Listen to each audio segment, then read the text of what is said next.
Wow, and New York Times bestseller. That's right? I'm as surprised as anyone. And you were just selected by the Financial Times as one of the top books of the year as well. So you're on a roll. It's a little creepy. Well, so, but let me just ask you about the book for a minute because I've written a couple of books myself, six, not bragging. Okay, I am bragging. But what I thought was interesting just in reading your book, I don't, and I'm not complaining, but to me, it's a remarkable book in that the whole thing, and it's 480 pages, it's you talking essentially the whole time. You don't quote anyone else that I can find in the book. That's unusual in any kind of a nonfiction book. That I mean, it's not that your facts aren't right, but did you dictate the book? I mean, I'm just curious about the mechanics of the book itself because it's you giving one long 500-page lecture, and that to me is unusual. Tell me about that. It's definitely unusual. I'm neither a journalist nor an academic. My background is in private intelligence. So it's all been about taking huge amounts of information and distilling it down in order to figure out what's going on and how, when one thing changes, things on the other side of the world react. As a result, the whole of human history is my input. And if I were to cite everything that had some contribution to what I thought, the citations would be a lot more than 480 pages. So I Right. mean, I'm literally standing on the shoulders of not just giants who came before. I'm standing on the shoulders of everyone. Well, so let's talk about that because I also did a little homework. You're from Marshalltown, Iowa, and your folks I just saw had celebrated their 50th anniversary. Am I remembering this right? Oh, they're up to like 53 now. Oh, okay. So that was a few years ago, and then you graduated from Truman State University. What is it now known as Truman State, Northeast Missouri State University? Right. This is.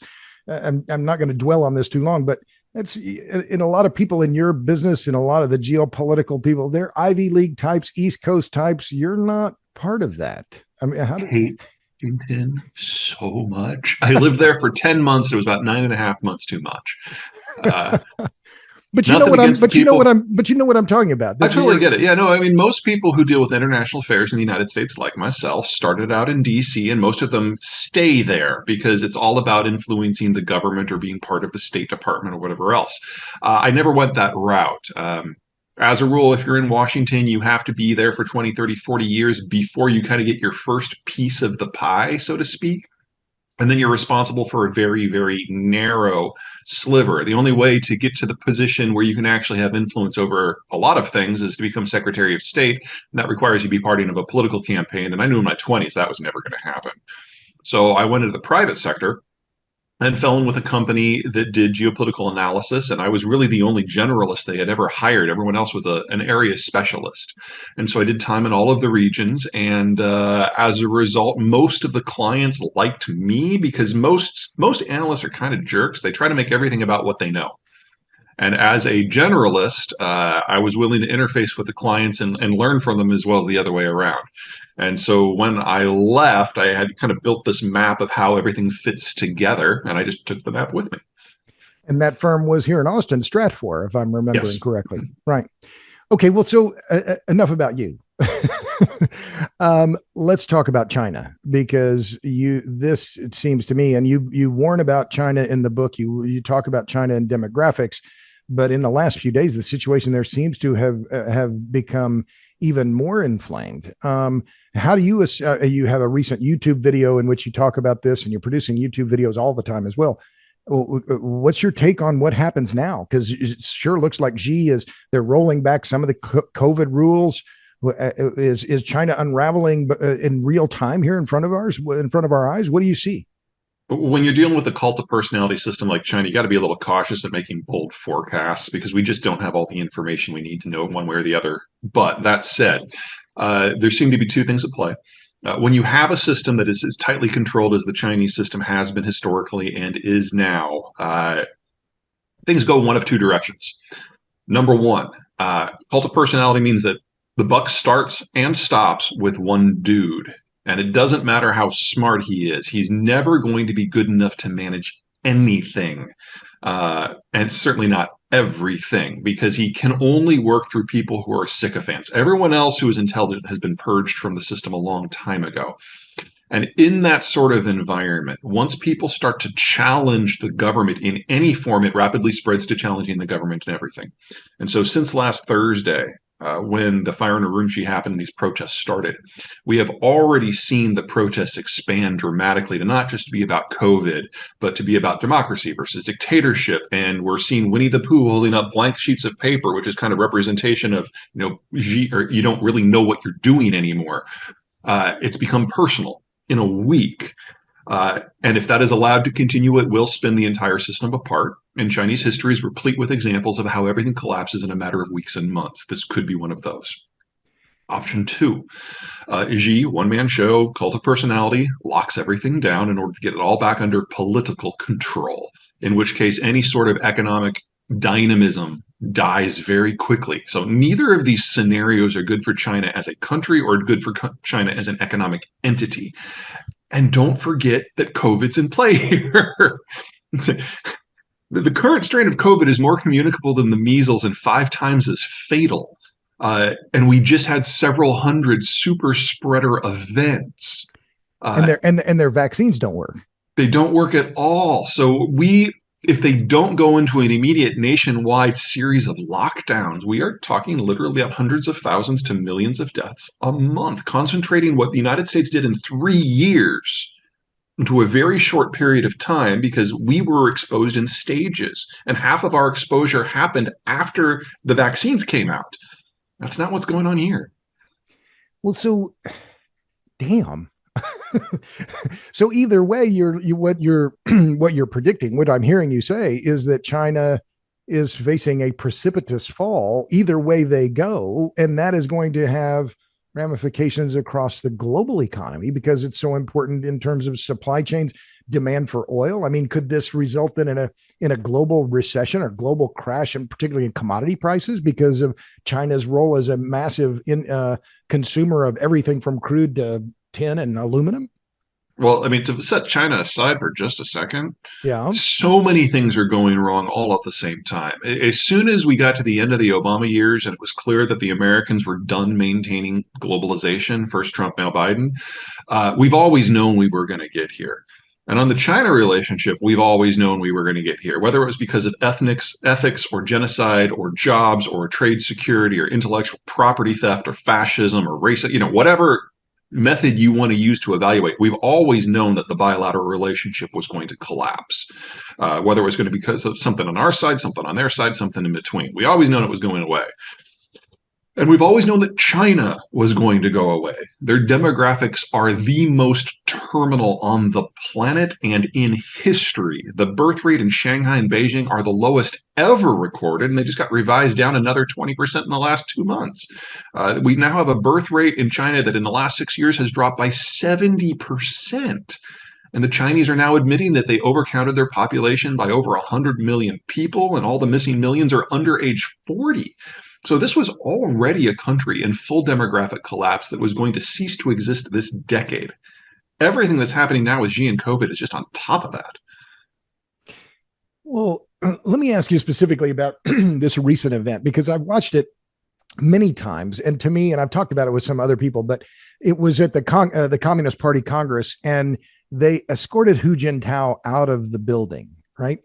Yeah. And I watched it so I don't know, 10, maybe 15 times, because reading the facial gestures and reading how dismissive Xi was of Hu and Hu's own kind of surprise that, wait, what is happening here?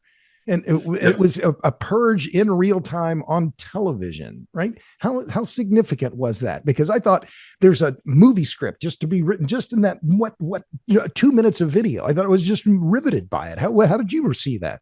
Well, let me give you the quick background so you can understand the significance. Okay. After Mao's disaster and the Cultural Revolution and the broad-scale destruction that generated, Deng Xiaoping was brought in, and he basically helped put the pieces together and came to a working agreement with the United States to join the globalized system.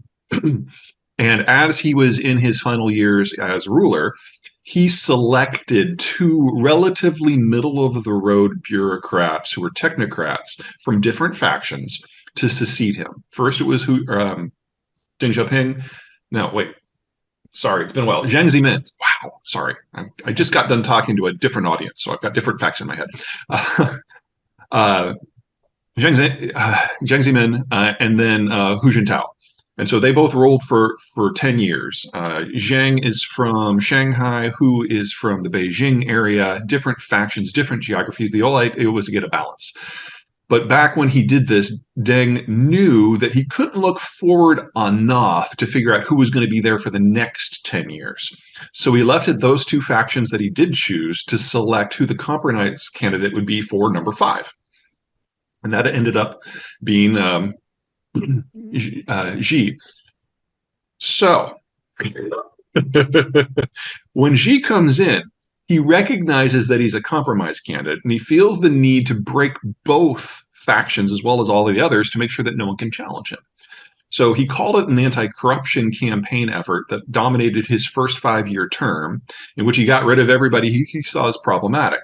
And then in the second 5 years, he went after the factions themselves to make sure that they could not function independently of him. And in this, Hu Jintao was broadly supportive. And by the time we got to the third party Congress last month, he was the only one left. And so the symbolism of taking somebody who actually supported you, but was the last semi-independent pole of power within the entire system, and publicly melon scooping them from the political discourse, that was powerful. And it started what has now become a race among the sycophants within the current government of who can prove themselves to be more loyal. And as a result, we are seeing policy collapses across the entire political system. And COVID is just one representation of that. We're seeing this in relations with Russia, in relations with the United States. We're seeing this in the power sector. We're seeing it in the financial sector. We're seeing it in housing. I mean, the whole system is shaking apart. And I got to admit, it's kind of entertaining to watch. Entertaining, but damn scary, isn't it? I mean, totally scary, but I don't live in China. Well, and I want to come back to why you're bullish on the U.S. I am as well. In my last book, my 5th book, I talk about why the U.S. has so many advantages, right? Geographic, demographic, et cetera. We'll come back to that. But just cast this forward in terms of commodities, and because China has been such a massive absorber of every kind of commodity around the world and a massive exporter of labor-intensive goods, including Apple iPhones. What does this mean for Apple? Let's start with them. Oh, well, Apple's totally screwed in the midterm. Apple is the American company that has refused to see the writing on the wall. And every time there has been a hiccup in relationships, whether it's the trade fight started under Obama, getting serious under Trump, getting codified under Biden, whether it's warrior wolf diplomacy, genocide, Hong Kong, whatever it happens to be, Apple has doubled down. And now 91% of their supply chain is dependent upon mainland China in some way. And so we are looking at Apple as an institution, as a firm, ceasing to have a product set for several years until they can rebuild that supply chain somewhere else. Now, if this had been a normal company, I would say that this would be the end of the firm, but Apple has like $18 bajillion saved up right now. They can afford to go out and rebuild their supply chain in other places, but that's not something you do in 2, 3, or 4 years. So we're probably done with iPhones until around 2028. Say that again. It's going to take them 5 to 6 years to rebuild the supply chain system. And so there were some of these demonstrations were focused right around Foxconn, which was their biggest supplier, right? And Apple was trying to quell this, and there's a reason why Tim Cook is not saying anything about this, because there's nothing he can say that can fix this. They just need to rebuild the entire manufacturing supply chain elsewhere, almost completely from scratch. And we're talking about the most valuable. Well, I don't know whether Saudi Aramco, what their market cap is, but we're talking about the most valuable company in the world here. Yeah. They screwed up badly. So let's talk about when we set up this interview. And when we talked here in Austin, I said I wanted to talk to you about China. Well, now China has really interrupted the queue, but we also talked about Mexico, and you talk about Mexico in the book as being the most important trading partner for the U.S. for the coming decades. I live in Texas. I know you used to live here in Austin, and I've been to the border. I've been to Mexico a few times, not recently.